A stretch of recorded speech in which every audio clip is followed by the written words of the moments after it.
Hello guys, मैं आपका दोस्त और आप सुन रहे हैं एके हॉरर स्टोरीज। आज का कहानी का नाम है मौत के बाद क्या होता है। तो चलो देर ना करते हुए कहानी सुनते हैं। अगर आप अभी इस कहानी को पढ़ रहे हैं तो एक बात सोचिए, अगर अगले ही पल आपकी सांसें रुक जाएं तो क्या होगा? क्या आप जानते हैं कि मरने के बाद आपकी आत्मा कहां जाती है? क्या सच में कोई परलोक है या फिर कुछ ऐसा जिसे कोई नहीं जानता? यह कहानी एक ऐसे आदमी की है जिसने खुद अपनी मौत देखी और फिर जो हुआ उसे सुनकर आपके रोंगटे खड़े हो जाए भाग। राहुल एक आम इंसान था, अपनी पत्नी आरती और बेटे आरव के साथ हंसी खुशी जीवन जी रहा था।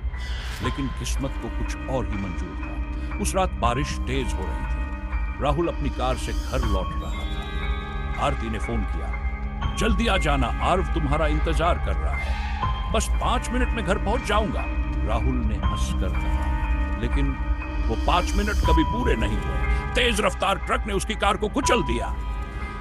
राहुल की आंखों के सामने अंधेरा छा गया। राहुल ने आंखें खोली, लेकिन वो अस्पताल में नहीं था। उसके चारों ओर सिर्फ अंधेरा था। मैं कहां हूं? तभी एक अजीब सी आवाज गूंजी, तुम मर चुके हो। राहुल का दिल तेजी से धड़कने लगा। नहीं, ये झूठ है, मैं अभी जिंदा हूं। लेकिन तभी उसने अपने ही शरीर को सड़क पर पड़ा देखा।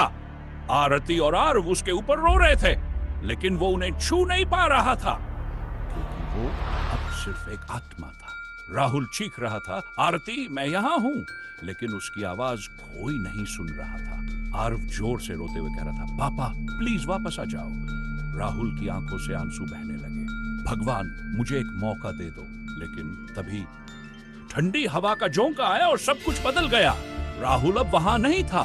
राहुल ने खुद को एक रहस्यमय जगह पर पाया। चारों तरफ सफेद धुंध थी। तभी सामने से 3 रहस्यमयी आकृतियां आई। कौन हो तुम? राहुल ने घबरा कर पूछा। हम वे हैं जो आत्माओं का फैसला करते हैं। राहुल का दिल दहल गया। क्या मैं स्वर्ग जा सकता हूं? तीनों आकृतियां एक साथ हंसी, लेकिन उनकी हंसी भयावह थी। स्वर्ग नहीं राहुल, तुम्हें तो एक दूसरा रास्ता चुना गया है। राहुल की आत्मा कांप गई। दूसरा रास्ता? तभी एक दरवाजा खुला और राहुल ने जो देखा उसने उसे पूरी तरह तोड़ दिया। दरवाजे के पीछे हजारों आत्माएं कैद थी। कुछ रो रही थी, कुछ चिल्ला रही थी, और सबसे खौफनाक बात, कुछ आत्माएं इंसानों की तरह नहीं थी। वे विकृत थी, अधजली, और वे राहुल की ओर बढ़ रही थी। राहुल पीछे हटने लगा। नहीं, मैं यहां नहीं रहना चाहता। लेकिन तभी एक डरावनी आवाज आई, अब तुम वापस नहीं जा सकते राहुल, तुम हमेशा के लिए इसी जगह रहोगे। अगर आपको अचानक पता चले कि मौत के बाद भी मुक्ति नहीं है, तो क्या आप चैन से जी पाएंगे? अगर आपकी आत्मा एक ऐसे भयानक सच में फूस जाए जिसे कोई कभी बाहर नहीं आया, तो क्या आप डरेंगे? राहुल अब उसी सच का सामना करने वाला। राहुल की आत्मा ठंडी पड़ गई। मैं यहां नहीं रह सकता, मुझे वापस भेजो, मेरी पत्नी, मेरा बेटा। तीनों आकृतियों ने एक साथ उसकी ओर देखा। क्या तुम सच में वापस जाना चाहते हो? हाँ। अचानक एक आईना प्रकट हुआ। आईने में आरती अपने बेटे आरव को सीने से लगाए जोर जोर से रो रही थी। आरव, तुम्हारे पापा अब कभी वापस नहीं आएंगे। राहुल की आंखों से आंसू गिरने लगे। मैं यहां नहीं रह सकता, मुझे अपने बेटे के पास जाना। उसने आईने में कुछ और देखा। आरव की आंखों में आंसू थे, लेकिन फिर अचानक उसका चेहरा बदलने लगा। आरव की आंखें सफेद हो गई, उसके होंठ हल्के हल्के फटने लगे, और फिर वह अचानक आईने के बाहर आ गया। राहुल चीख पड़ा, नहीं, लेकिन आरव वही खड़ा था। अब वह एक इंसान नहीं, एक परछाई बन चुका था। राहुल कांपने लगा। यह क्या हो रहा है? तुम्हारे बेटे को किसी ने पकड़ लिया है, आकृतियों में से एक बोली। राहुल का दिल डूबने लगा। किसने? वही जिसने तुम्हें यहां बुलाया है। राहुल जोर से चिल्लाया, मुझे मेरे बेटे के पास जाने दो। लेकिन आकृतियां हंसने लगी। अब कुछ भी तुम्हारे हाथ में नहीं है। राहुल की आंखों में आंसू आ गए। मेरी कोई गलती नहीं थी, मैंने किसी का कुछ नहीं बिगाड़ा था। तभी एक और आईना प्रकट हुआ। इसमें एक रेल पटरी दिखाई दी। राहुल का दिल धड़का। यह कहां की तस्वीर है? तभी उसने वहां उसका शरीर रेलवे ट्रैक पर पड़ा और एक ट्रेन उसके ऊपर से गुजर रही थी। नहीं, मेरी मौत तो कार एक्सीडेंट में हुई थी। तभी तभी एक भयानक आवाज आई। मेरी मौत वैसी नहीं हुई जैसी तुम्हें लग रही है। राहुल की सांसें तेज हो गईं। तो फिर मेरी मौत कैसे हुई? तुम्हारी आत्मा को कोई खींचकर लाया था ट्रेन के ट्रैक पर। कौन?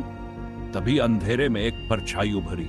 राहुल ने देखा आर्व, लेकिन ये आर्व नहीं था, ये एक अलग ही रूप थी। लेकिन उसके चेहरे पर राहुल का ही चेहरा था।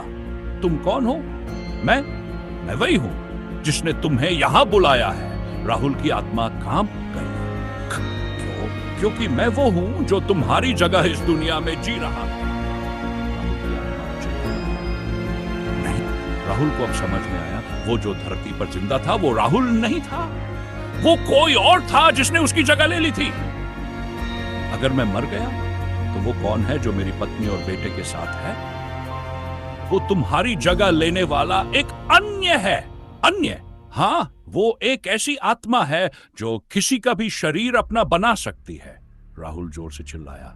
तो मुझे वापस जाने दो, अब बहुत देर हो चुकी है। राहुल की आत्मा अब अंधकार में गिरने लगी और तभी एक और दरवाजा खुल गया। राहुल अभी भी हवा में लटक रहा था, उसकी आंखों में आंसू थे। मैं मर चुका हूं, लेकिन मेरी आत्मा अब भी तड़प रही है। उसने एक बार फिर आईने में झांका। आरती रसोई में थी, लेकिन उसकी आंखें सूजी हुई थी। आर्व चुपचाप कोने में बैठा था, उसकी गोद में राहुल की तस्वीर थी। पापा, आप क्यों चले गए? राहुल का दिल फटने लगा। मैं यहां हूं बेटा, लेकिन तुम मुझे सुन नहीं सकते। तभी आईना अचानक दरकने लगा और एक ठंडी आवाज गूंजी। अब बहुत देर हो चुकी है राहुल। आईने के टुकड़ों से काले धुएं जैसी चीजें निकलने लगी। राहुल घबरा गया, ये क्या हो रहा है? तभी एक साया आईने के अंदर से निकला। राहुल के होश उड़ गए। वह अन्य आत्मा थी जिसने उसका शरीर ले लिया था। वह हंस रहा था, उसकी आंखों में अजीब सा पागलपन था। राहुल, तुम्हारी जिंदगी अब मेरी है। राहुल ने चीखकर पूछा, तू कौन है? मैं वो आत्मा हूं जिसे कभी मुक्ति नहीं मिली। अब मैं तुम्हारी जिंदगी जीऊंगा और तुम हमेशा के लिए अंधेरे में खो जाओगे। नहीं, राहुल अपनी पत्नी और बेटे को फिर से देखने लगा। आर्व अभी भी गुमसुम था। वह धीरे धीरे उठकर बिस्तर से नीचे उतरा। उसके हाथ में एक छोटी सी घंटी थी। उसने धीरे से कहा, पापा, अगर आप यहां हो तो कोई निशान दो। राहुल की आत्मा रो पड़ी। बेटा, मैं यहां हूं, लेकिन आर्व को कुछ सुनाई नहीं दिया। तभी आर्व के पीछे वो अन्य आत्मा खड़ी हो गई। राहुल चीख पड़ा, बेटा भागो! लेकिन आर्व को कुछ भी नहीं दिख रहा था। राहुल ने हिम्मत जुटाई और तीनों आकृतियों की ओर मुड़ा। मुझे वापस भेजो। आकृतियां हंसी। अब बहुत देर हो चुकी है।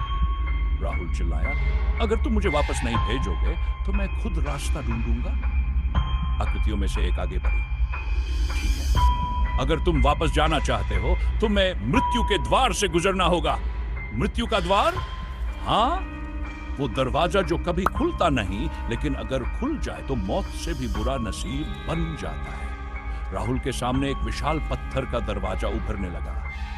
अगर तुम इसे पार कर सके तो तुम्हें एक मौका मिलेगा, लेकिन अगर असफल हुए तो तुम्हारी आत्मा हमेशा के लिए भटकती रहेगी। राहुल ने गहरी सांस ली। मैं तैयार हूं। राहुल ने दरवाजे की ओर कदम बढ़ाया। जैसे ही उसने दरवाजा छूला, चीख गूंजी।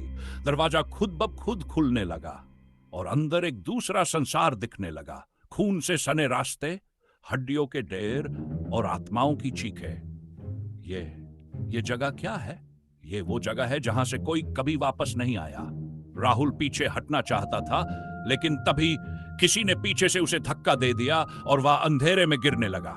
अगले भाग में, अगर आपकी आत्मा को किसी और ने कैद कर लिया हो, अगर आपकी असली जिंदगी कोई और जी रहा हो, और अगर आपके पास सिर्फ एक आखिरी मौका हो, तो क्या आप हिम्मत कर पाएंगे मौत को?